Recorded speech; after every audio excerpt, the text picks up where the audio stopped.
तो ये कुछ ऐलान थे जो वित्त मंत्री ने आज रियल एस्टेट सेक्टर के लिए किए। हमारे साथ टॉप लीडर्स हैं रियल एस्टेट इंडस्ट्री के। हमारे साथ हैं doctor Niranjan Hiranandani, CMD Hiranandani group और नेशनल चेयरमैन नरेटको।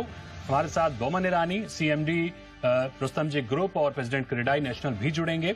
अनुज पुरी हैं हमारे साथ, चेयरमैन एनोरॉक, और हमारे साथ प्रदीप अग्रवाल हैं, चेयरमैन सिग्नेचर ग्लोबल। बहुत स्वागत करेंगे आपका प्रदीप सर, निरंजन सर और अनुज सर हमारे साथ आप जुड़ने के लिए। आपको बता दें कि जब से बजट आया है उसके बाद रियल एस्टेट सेक्टर के तमाम दिग्गजों से, एक्सपर्ट से, डेवलपर से हमने जब रिएक्शन लेने की कोशिश की तो एक रिएक्शन इतना इंटरेस्टिंग आया कि मैं आपको क्या बताऊं। रिएक्शन ये था कि दुआ मांगी थी हमने आशियाने की, चल पड़ी आंधियां जमाने की, वो हमारा दर्द समझ ना सके क्योंकि हमें आदत थी मुस्कुराने की।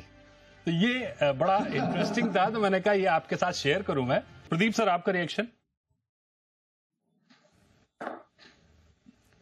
देखिए, मेरे हिसाब से जो बजट है वो one of the best budget है। आप ये देखिए, रियल एस्टेट इंडस्ट्री को चाहिए क्या? एक ईज ऑफ डूइंग बिजनेस, दूसरा ऐसी योजनाएं जो कहीं ना कहीं आम इंसान से जुड़ी हों।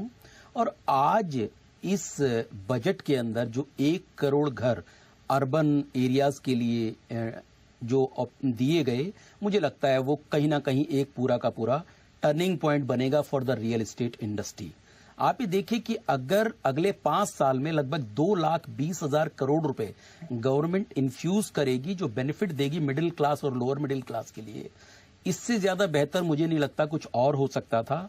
और जो एक हमारी मांग काफी दिनों से चलती रही है कि जो होम बायर्स हैं, जिसमें अगर वुमेन्स बायर हैं तो उनके नाम पर अगर रजिस्ट्री हो रही तो जो स्टैम्प ड्यूटी है या तो वो एग्जेम्प्ट की जानी चाहिए या उसको लोअर किया जाना चाहिए। तो आप ये देखिए कि बिल्कुल डायरेक्टली उन्होंने कहा है कि हम जितनी भी हमारी स्टेट्स हैं उन सबको हम एडवाइजरी इशू करेंगे कि उसको लो करें।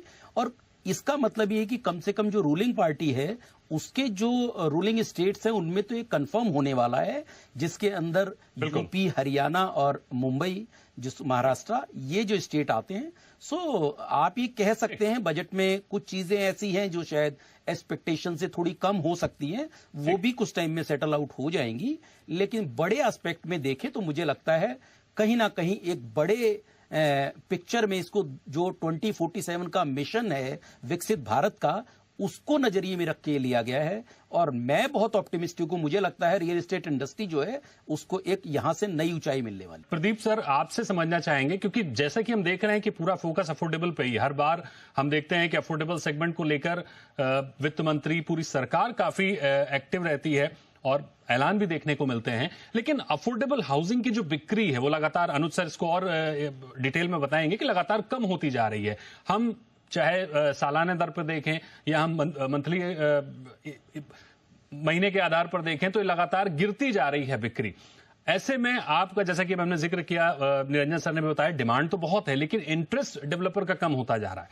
आपने एनसीआर में काफी बड़ा काम किया है, काफी शानदार काम किया है अफोर्डेबल हाउसिंग में, तो कैसे इंटरेस्ट बढ़ेगा डेवलपर्स का? दीपक जी, देखिए 2-3 चीजें हैं इसके अंदर। ऐसा नहीं है कि अफोर्डेबल हाउसिंग की डिमांड कम हुई है। बहुत बेसिक फंडामेंटल रीजन है कि जो लैंड के प्राइजेस हैं वो काफी ज्यादा इस वक्त इंक्रीज हुए हैं, रॉ मटेरियल कॉस्ट है वो भी इंक्रीज हुई है।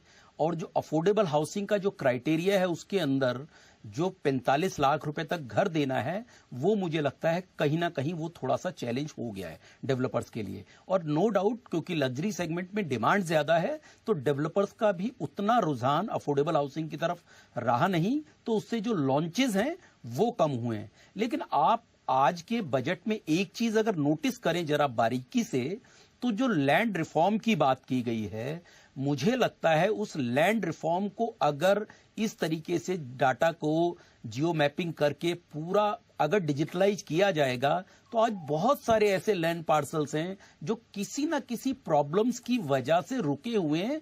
अदरवाइज वो लैंड की अवेलेबिलिटी मार्केट में होती तो जो स्केर्सिटी लैंड की है वो कहीं ना कहीं फुलफिल हो सकती है।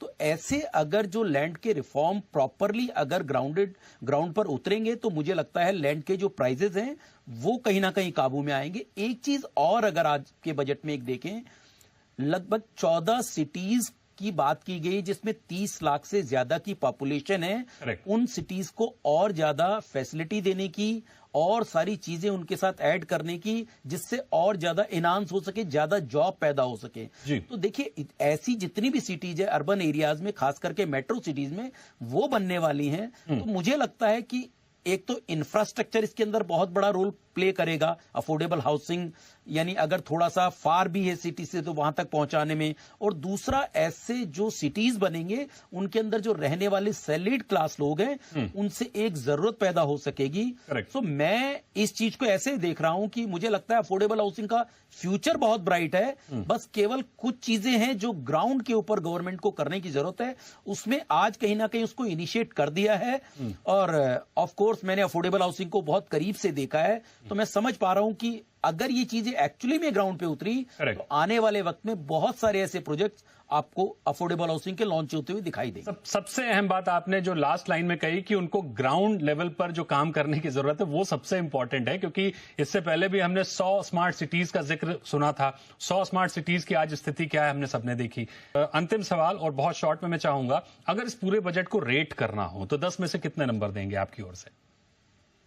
देखिए बिल्कुल ठीक कहा, जो बजट है वो डायरेक्शनल है, लेकिन बहुत सारी ऐसी चीजें हैं जो इसमें रह गई हैं। तो मैं एक शेर, क्योंकि आपने शेर से शुरुआत की थी तो मुझे लगा कि मैं इसे एंड भी ऐसे ही करूं। हजारों ख्वाहिशें ऐसी कि हर ख्वाहिश पे दम निकले, बहुत निकले मेरे अरमान लेकिन फिर भी कम निकले। क्या बात है, जबरदस्त। रेट तो बता दीजिए, नंबर्स कितने दे रहे हैं? बिल्कुल, मैं तो अगर अफोर्डेबल हाउसिंग से बात करें तो 10 आउट ऑफ 10 ही दूंगा, क्योंकि मेरे पास कोई भी नंबर काटने का स्कोप नहीं है। बहुत ही बढ़िया। तो जिस तरह से हमने रियल एस्टेट पर चर्चा करने की कोशिश की, रियल एस्टेट के टॉप लीडर्स हमारे साथ जुड़े थे और क्या रिएक्शन इनका है आपने जानने की कोशिश की। हालांकि इंडस्ट्री की डिमांड बहुत कुछ थी, जाहिर तौर पर वित्त मंत्री ने कोशिश की कि डायरेक्ट या इनडायरेक्ट जिस भी तरीके से उन डिमांड को पूरा किया जा सके। हालांकि इंफ्रा पर फोकस दिखा, अफोर्डेबल पर फोकस दिखा, और शायद जो थोड़ी देर पहले हमने बात की कि एक सेक्टर जो अपने आप से इतना शानदार कर रहा है जिसको शायद बाकी चीजें की जरूरत ही नहीं है, इसलिए थोड़े से जो डिमांड है वो पूरी होती हुई नहीं देखी। लेकिन फिर भी डेवलपर्स के चेहरों पर मुस्कान है, एक्सपर्ट्स के चेहरों पर मुस्कान है, जो इंडस्ट्री के लिए भी मुस्कुराते हुए भविष्य की ओर इशारा कर रही है। बहुत शुक्रिया करेंगे निरंजन सर और अनुज सर और प्रदीप सर हमारे साथ जुड़ने के लिए।